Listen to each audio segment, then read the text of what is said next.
प्रायः गांधी जी की सभाएं जहाँ होती थीं, विश्वविद्यालय में, महाविद्यालयों में, तो प्रबुद्ध नर नारी विद्यार्थी के रूप में वहाँ पढ़ा करते थे।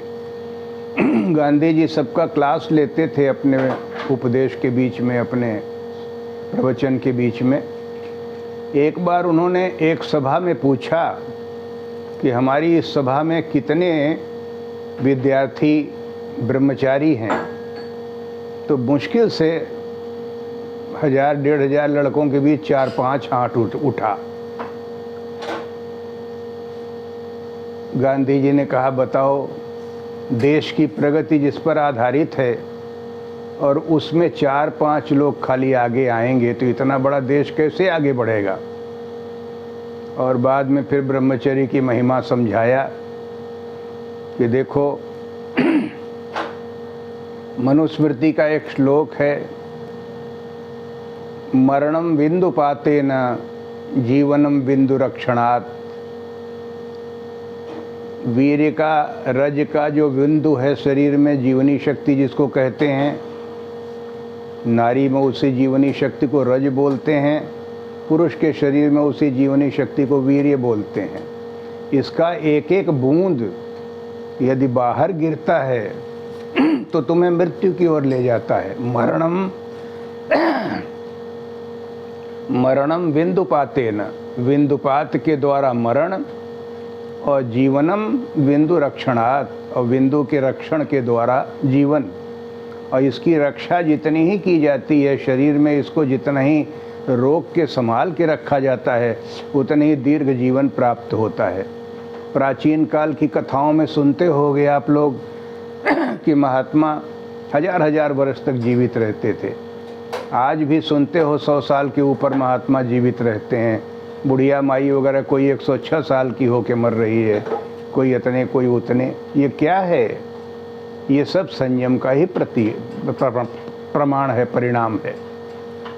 मनुस्मृति के उस श्लोक के अनुसार जितने ही शरीर से अपने वीर्य को कम से कम आवश्यक होने पर बाहर जाने दोगे। अब आवश्यक क्या है? तो आवश्यक है, ब्रह्मा ने तुम लोगों की सृष्टि करके तुम्हें एक जिम्मेदारी दिया कि तुम भी अपनी तरह कुछ मूर्तियां तैयार करना, सृष्टि के सहयोग में कुछ संतान उत्पन्न करना। तो उस संतान उत्पन्न करने के प्रयोजन से जितना आवश्यक हो उतना तो इस बिंदु का दुरुपयोग होने दो, और अनावश्यक इसका दुरुपयोग नहीं करना चाहिए, क्योंकि यही तुम्हारे शरीर की शक्ति है, यही तुम्हारे हड्डियों की मजबूती है।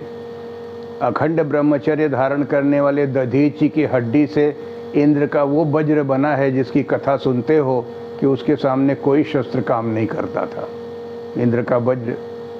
आज आप अपने संयम के द्वारा अपनी हड्डियों को भी इतना मजबूत कर सकते हो कि कहीं से यदि तलवार का वार हो गया तो भी असर कम करेगा, लाठी का वार हो गया तो असर कम करेगा, गोली का भी वार हो गया तो छटक जाएगी गोली, अंदर नहीं घुसेगी हड्डी में। मगर कोई करके देखना ही नहीं चाहता। कोई करके देखो तो जो कह रहा हूँ इसका सद्य प्रमाण पाओगे।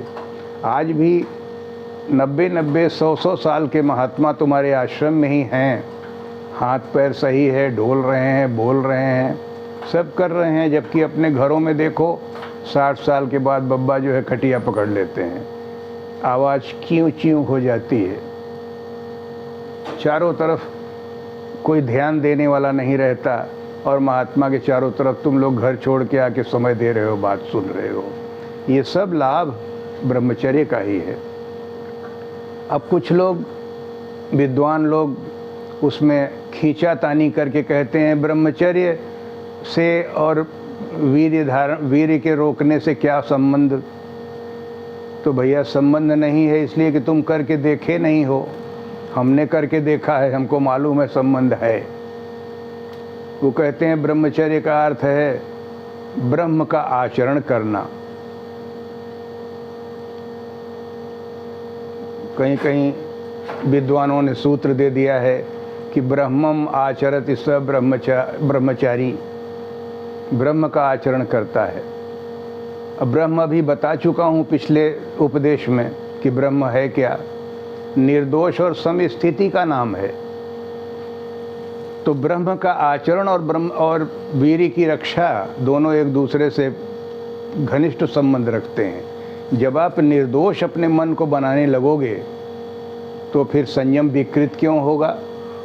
जब आप संसार को देख करके उसकी बुराई को नहीं याद करोगे, उसकी भलाई को देखने का प्रयास करोगे, तो आपका मन बुरा होगा ही नहीं। और जब बुरे विचार नहीं होंगे तो बुरा प्रभाव नहीं पड़ेगा, तो वीर्य कभी पतला होकर बाहर निकलेगा ही नहीं, वो ठोस बना रहेगा।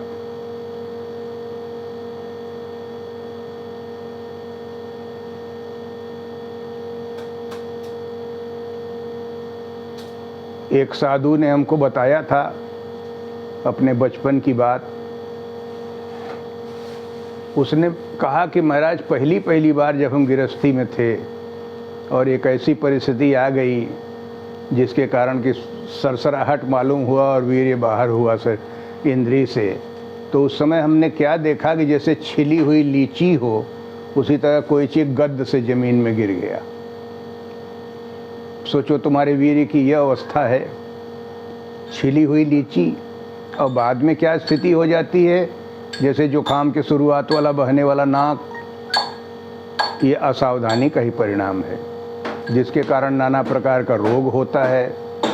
शरीर की हड्डियां कमज़ोर, मांसपेशियां कमज़ोर, अंदर वाले सारे अवयव कमज़ोर, और तरह तरह के रोगों का आक्रमण होता है। तो उनसे लड़ने वाला तो वही वीर्य था। जब वो है ही नहीं, कमज़ोर हो गया है, दुर्बल हो गया है, तो उनसे लड़े कौन। तो आप सारे रोगों से आच्छादित हो जाते हो, आक्रामित हो जाते हो। तो ब्रह्मचर्य को यदि उन विद्वानों और उन महात्माओं के परिभाषा से भी जोड़ो कि ब्रह्मम आचरति स ब्रह्मचारी, तो भी ठीक है। मगर ये देखो कि ब्रह्म का आचरण है क्या। भगवान कृष्ण बता चुके हैं, अभी पहले समझाया आप लोगों को पिछली सभा में, कि ब्रह्म निर्दोष और सम आचरण का नाम है। जब निर्दोष और सम स्थिति, आचरण नहीं स्थिति, पहले स्थिति समझो, निर्दोष और सम स्थिति जब मन में आने लगेगी, तो जब दोष है ही नहीं है तो तुम्हारी कोई चीज़ बिगड़ेगी क्यों। फ्रिज में रखा हुआ दाल 5 दिन तक हमारे यहाँ नहीं बिगड़ता, 5वें दिन भी उस दाल को हम लोग खाते हैं तो उसी स्वाद का है। और गांव में माता जी सुबह बना के दाल रख देती थी तो शाम तक बुझ बुझ उसमें बुल्ला निकल आता था, खाने में खट्टा लगता था। अंतर हो गया। जो संभाल के रखता है उसके काम आता है, और जो लापरवाही करता है वो नुकसान में पड़ता है। तो यदि ब्रह्म की जो परिभाषा है निर्दोष और सम, उस निर्दोष और सम परिभाषा के अनुसार भी आप आचरण कर रहे हो, तो भी तो वीर्य की रक्षा अपने आप होती रहेगी। इसलिए वीर्य की रक्षा, बिंदु की रक्षा और ब्रह्म का आचरण दोनों एक दूसरे के पैरेलल चल रहे हैं, समानार्थी हैं। उनको भिन्न अर्थों में नहीं लेना चाहिए कि ये एक दूसरी चीज़ है, वो एक दूसरी चीज़ है। अगर ऐसा कोई बताता है तो निश्चित है कि वो विद्वत्ता का दुरुपयोग कर रहा है और बुद्धि विलास से काम ले रहा है। यह बहुत आवश्यक है आज के नौजवान के लिए। प्राचीन काल में बच्चे 5-5 साल तक माता का दूध पीते थे, तब एक से एक बलवान पहलवान तैयार होते थे समाज में। आज लापरवाही के कारण कहीं माताओं को दूध नहीं होता, कहीं माताएं फैशन के कारण दूध नहीं पिलाती हैं, और बच्चे को बचपन से ही चम्मच से चाय पिलाना शुरू कर देती हैं। परिणाम ये होता है कि थोड़े ही दिनों के बाद वो सुखंडी का मरीज हो जाता है, जॉन्डिस हो जाती है। और जॉन्डिस शुरू हुआ तो उसके बाद लीवर जब खराब हुआ तो सारा मशीन ही खराब हो गया, एक के बाद एक खराब होता चला जाता है। इस सब का कारण है असंयम। असंयमित माता एक असंयमित पुत्र को जन्म देती है, असंयमित पुत्री को जन्म देती है, और दोनों समाज के अंदर असंयम का विस्तार करते हैं। गांधी जी ने इसी बात को घंटों समझाया बच्चों को, और 1 महीने बाद जब फिर उसी महाविद्यालय में सभा किया उन्होंने, उस वक़्त फिर पूछा कि उसी दिन का प्रश्न हम दोहरा रहे हैं, ईमानदारी से बच्चों बताना, तो लड़के लड़कियों में मार हाथ खर खर उठ गए। आप यदि अपने बड़ों की बात पर भरोसा करते हो तो निश्चित है कि उनके अनुभव का लाभ उठा रहे हो। एक दिन पहले भी आपसे जो जन्म लिया है उसके पास आपकी अपेक्षा एक दिन पहले का अनुभव है। उस एक दिन के पहले का अनुभव आप बिना ठोकर खाए ही पा जा रहे हो। ये बड़े की आज्ञा के पालन का लाभ है। शास्त्र में नीति कहता है कि आज्ञा गुरुणाम अविचारणीयम। बड़ों की आज्ञा विचार करने के लिए नहीं होती। क्यों? कि उन्होंने अनुभव करके, ठोकर खा के जो अनुभव किया है वो तुम्हें आज्ञा रूप में दे रहे हैं। तुमने अभी ठोकर नहीं खाया है तो उस आज्ञा का महत्व भी नहीं समझोगे। लेकिन श्रद्धा पूर्वक यदि उस आज्ञा को याद कर लो, आचरण में ले आओ, ढालो, तो उसका लाभ पाने लगोगे। तब सोचोगे कि महाराज ने कहा था वो सही है। और नहीं मानोगे तो भी कोई हर्ज नहीं। श्रद्धा यदि है तो जैसे उन्होंने ठोकर खा के अनुभव किया था, आप भी ठोकर खा के अनुभव करोगे। मगर अनुभव करोगे तो समझोगे कि हाँ, महाराज कह रहे थे वो सही था। अगर उसी समय हमने इस ब्रह्मचर्य के महत्व को समझ लिया होता तो आज हमारा घुटना चुटुर चुटुर न करता। इस आश्रम में एक 85 साल के महात्मा हैं, एक 95 साल के महात्मा हैं और एक 45 साल के महात्मा हैं। मैं देखता हूँ न 85 साल के महात्मा के घुटने में उठते बैठते चुर्र चुर्र आवाज़ होती है, न 95 साल में।